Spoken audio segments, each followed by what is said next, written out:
Now, South Africa is all set to host the G20 Summit this weekend, aiming to secure commitments on debt relief for the developing nations and to tackle global inequalities. It's an event which will be skipped by the American President Donald Trump. Now, Trump had clashed with South Africa over its G20 agenda amidst a wider US retreat from multilateralism that had rattled the global order. And ahead of the event, scheduled to take place on the 22nd till the 23rd of November, President Cyril Ramaphosa told the reporters that America's absence is their loss. In recent times, tensions between the United States and South Africa have escalated. South Africa was slapped with a harsh 30% tariff rate by the United States since his return to the White House in January. Trump has also singled out the African nation over a number of different issues. This as he claimed that white Afrikaners were being systematically killed and slaughtered in the country.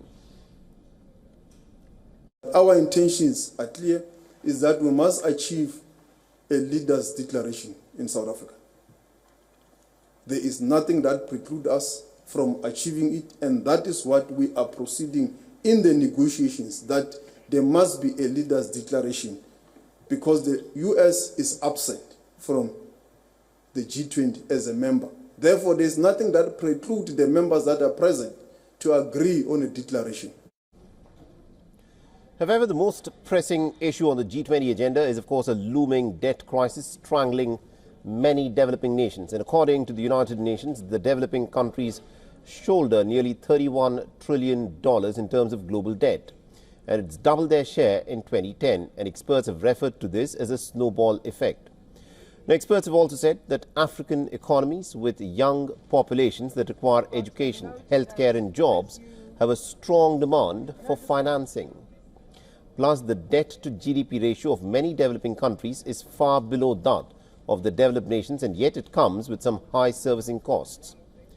And according to the International Monetary Fund, public debt in sub-Saharan Africa stands at about 58.5% of GDP this year, which is well below the levels in advanced economies like France, Japan and the United States. In fact, the United States is the most powerful of the 19 nations in the G20. The grouping represents about 85% of the global GDP and about two-thirds of the world's population, including the European Union and the African Union. Therefore, America's absence from the summit might prove to be very costly for South Africa and other summit participants. And our correspondent Calvin Ongu has sent us this report from Johannesburg. Listen in. As South Africa gets ready to host the world leaders for G20 Summit on African soil this weekend, one of the hot topics of discussion has been about debt sustainability. Many developing countries, especially in Africa, are either in debt distress or at risk of being in distress. Experts have said Africa's debt crisis is not a fringe issue. It is one of the biggest obstacles to achieving global climate goals and advancing the continent's development.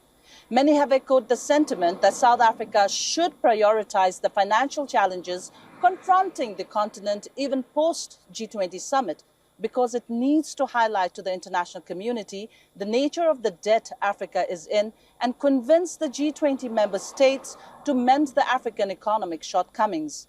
Last month, G20 finance officials issued a declaration on debt during the annual meetings of the IMF and World Bank in Washington, calling for further work to boost debt sustainability, increase transparency and give borrowing countries more of a voice in the process.